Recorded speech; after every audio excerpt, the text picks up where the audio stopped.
मैं बता देता हूं, शायद आपने इस तरीके से बोलते हुए किसी को नहीं सुना होगा।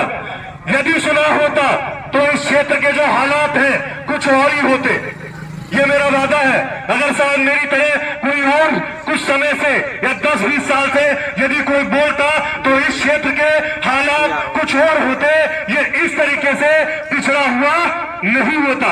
और मैं वो कारण बताऊंगा। मैंने अपना परिचय दिया, मेरा नाम लोधी, कृष्णा राष्ट्रवादी, आपके दिवाई के पास नगला खेड़ा लगा खेड़े का रहने वाला हूं। अलीगढ़ मुस्लिम यूनिवर्सिटी आपने नाम सुना होगा, उसी से पढ़ा हुआ हूं। बीटेक करने के बाद में वहीं से मैंने एमटेक किया है। ये मेरा परिचय है, 96 मेरी परसेंटेज है। चाहूं तो 1.5 से 2 लाख रुपए महीने की सैलरी पा सकता हूं, लेकिन आपके बीच में लगातार आवाज उठा रहा हूं।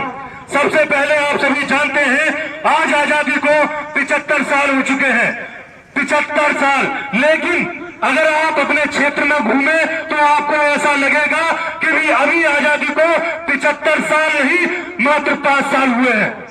आप अपने पूरे क्षेत्र को देखें। वो कारण मैं बता देता हूं भैया। पहला, यदि आपने सुना होगा 2 दिन पहले चौराहे पर एक एक्सीडेंट हुआ था। एक व्यक्ति वहां पर तुरंत उसकी मृत्यु हो जाती है, नगला खेड़ा लगा खेड़े का। एक वो बच्चा था, एक युवा था जिसकी मृत्यु हुई थी, सुना होगा आपने। उससे 15 दिन पहले आपने सुना होगा कि हमारे क्षेत्र में एक और भीषण सड़क दुर्घटना हुई थी। उसमें 12 लोग जख्मी हुए थे और 2 लोगों की मृत्यु हुई थी, एक गालिमपुर से, एक मेमरी से। लेकिन मेरा सवाल यहां से आगे बढ़ता है। मेरा सवाल यह है, जब कोई सड़क दुर्घटना हो जाती है, यदि इस क्षेत्र में कोई भी बीमारी होती है, आप सभी जानते हैं इस बार डेंगू का प्रकोप रहा। हर गांव में सैकड़ों डेंगू के मरीज थे। सवाल मेरा यह है, क्या आप कभी ने सोचा इस क्षेत्र के लोगों का यहाँ के सरकारी अस्पतालों में इलाज मिलता है क्या? या फिर आप कोई सड़क दुर्घटना हो जाए तो उसको लेकर के जाते हैं अलीगढ़, या लेकर के जाते हैं बुलंदशहर, कहां पृथ्वीराज, कहां मेडिकल। और ये क्षेत्र में जब से हमारा देश आजाद हुआ है और यही होता आया है, हम यहाँ से इलाज के लिए अलीगढ़ ही दौड़ लगाते हैं। यदि कोई महिला प्रेग्नेंट हो, डिलीवरी का समय हो, तो कई बार ऐसा होता है कि आप अलीगढ़ तक लेकर के जाते हैं तो वो महिला कभी कभी दम भी तोड़ देती है और रास्ते में ही डिलीवरी ही हो जाती है। कई बार आपने ऐसी घटनाएं सुनी होंगी। लेकिन मैं ये पूछता हूं, क्या इतने साल बाद भी हमारे क्षेत्र में इन सरकारी अस्पतालों की हालत क्यों नहीं सुधरे? कभी हमने सोचा कि हम लगातार अलीगढ़ के भरोसे ही बैठे हैं क्या? हम यहाँ पर नेताओं को जिताते हैं, यहाँ पर समाजवादी पार्टी से भी लोग जीते हैं, यहाँ पर भाजपा से भी लोग जीते हैं, यहाँ पर बसपा से भी लोग जीते हैं, यहाँ पर कांग्रेस से भी लोग जीते हैं। लेकिन कभी आपने सोचा इन सभी पार्टियों को आप सभी लोगों ने जिताया, लेकिन आज तक भी हमारे क्षेत्र में ये सुविधाएं क्यों नहीं आई? कभी हमने विचार किया? कभी विचार नहीं किया।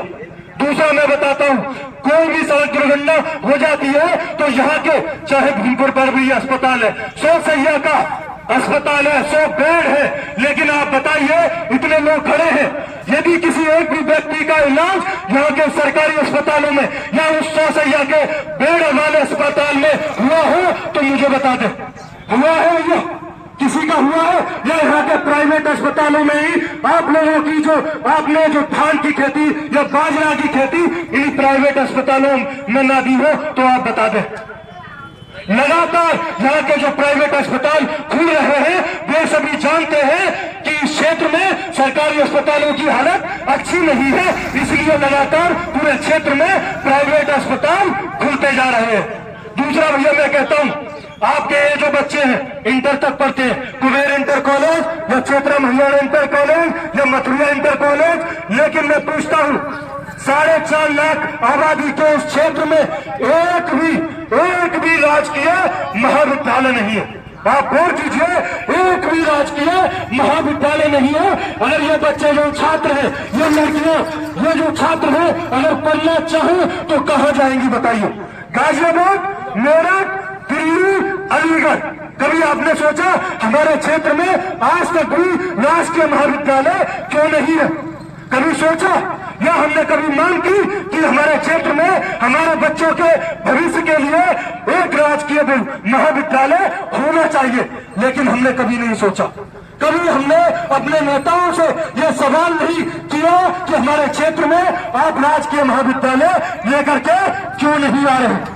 हमारे जो क्षेत्र के जो बच्चे हैं, मेरठ, गाजियाबाद, आपके अलीगढ़ और बड़े बड़े शहरों में पढ़ते हैं। दूसरा भैया मैं कहता हूँ, ये मैंने 2 बताए, तीसरा मैं बताता हूँ भैया, जो लड़के तैयारी करते हैं ऐसे जो कांस्टेबल की जो भर्ती है वो निकल चुकी है और आप सभी जानते हैं वो लड़के इन्हीं सड़कों पर दौड़ते हैं, इन्हीं सड़कों पर दौड़ते हैं।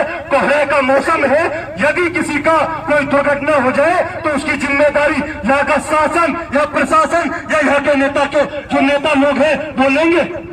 कभी आपने सोचा इस 4.5 लाख आबादी के क्षेत्र में एक भी खेल कूद का मैदान नहीं है?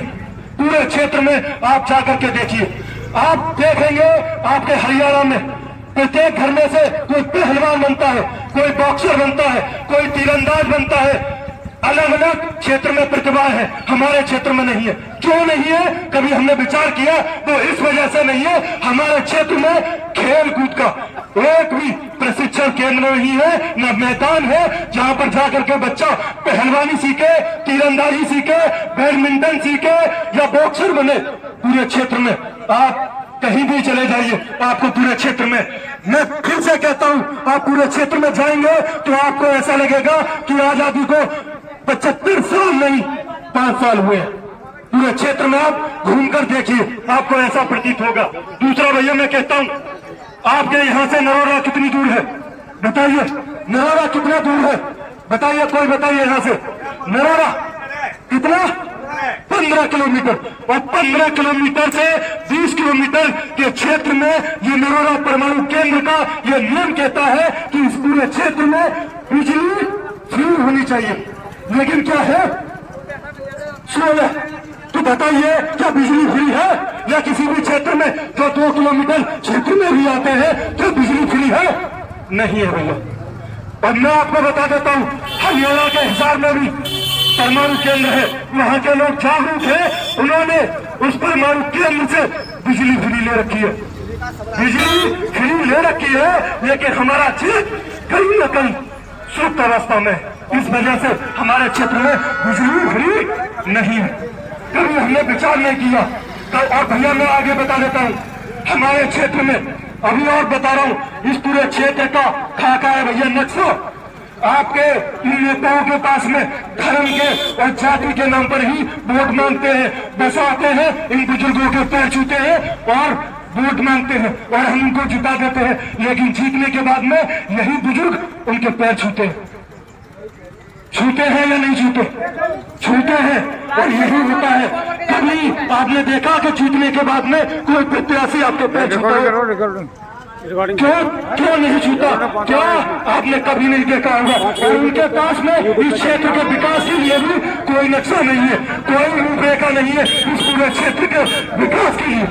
मैं बता देता हूँ भैया, आप किसी से पूछिए, बस बातें करेंगे धर्म के नाम पर और जाति के नाम पर, वोट दे दीजिए और जीत करके अपनी जेब भरते हैं भैया, जेब नहीं हो जाती भैया। मैं लगातार मोदी कृष्णा राष्ट्रवादी ये आपके बीच में और ये माता के मंदिर में ये संकल्प लेता हूँ, जब तक क्षेत्र में ये विकास की चीजें नहीं हो जाएंगी तब तक मैं रुकने वाला नहीं हूँ। बस सवाल ये पूछता हूँ, यदि मैं लगातार आवाज उठाता रहूँ तो आप मेरा समर्थन देंगे?